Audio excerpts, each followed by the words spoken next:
संपर्क विधि से H2SO4 का निर्माण कितने चरणों में पूरा होता है? 4 चरणों में पूरा होता है, जिसमें सबसे पहला था SO2 का निर्माण, दूसरा था SO3 का निर्माण और तीसरा था ओलियम का निर्माण। किसका निर्माण था? ओलियम का निर्माण। उसके बाद स्टेप 4 में था H2SO4 का निर्माण। किसका निर्माण था? H2SO4 का निर्माण। आप लोग को इस फिगर के माध्यम से हम बता रहे हैं कि सल्फ्यूरिक अम्ल का निर्माण संपर्क विधि से किस तरह किया जाता है। यहाँ सबसे पहला स्टेप में देखिएगा कि हम सबसे पहले पाइराइट बर्नर लिए। क्या लिए? Pyrite burner. और पाइराइट बर्नर में सल्फर को या आयरन सल्फाइड को हम क्या कहते हैं? जल में घोल देते हैं। क्या करते हैं? जल में घोल देते हैं। जब जल में घोलते हैं तो किसका निर्माण होता है? सल्फर डाइऑक्साइड का निर्माण होता है। सल्फर डाइऑक्साइड का निर्माण होता है। फिर इस सल्फर डाइऑक्साइड को क्या करते हैं? वायु के साथ मिलाते हैं। वायु के साथ जब मिलाते हैं तो इसमें क्या किया जाता है कि भारी कण जो होता है वो बर्तन के पेंदी पर बैठ जाता है।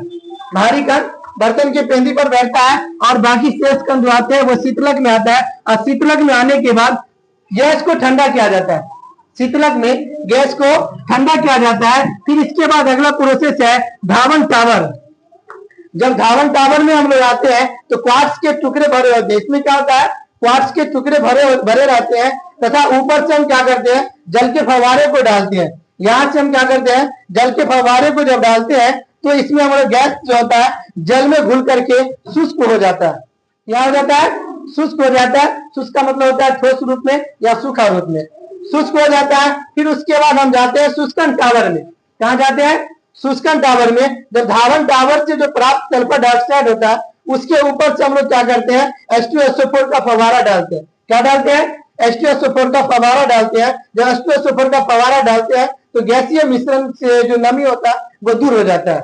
गैसीय मिश्रण से जो होता है वो नमी क्या हो जाती है? दूर हो जाती है। उसके अगले स्टेप में है शोधक कक्ष है। कौन सा कक्ष है?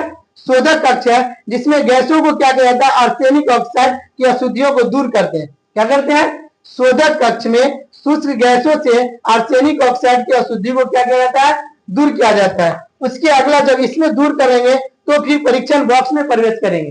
परीक्षण बॉक्स में जब प्रवेश करेंगे तो इसमें एक तीव्र प्रकाश की किरण को परीक्षण बॉक्स में क्या करते हैं? प्रवाहित करते हैं। परीक्षण बॉक्स में प्रवाहित करते हैं तो धूल कण चमकने लगता है। क्या होने लगता है? धूल कण चमकने लगता है। अगर ऐसा नहीं होता है, अगर धूल कण नहीं चमके तो इसको फिर हम पुनः संपर्क कक्ष में ले जाते हैं। क्या ले जाते हैं?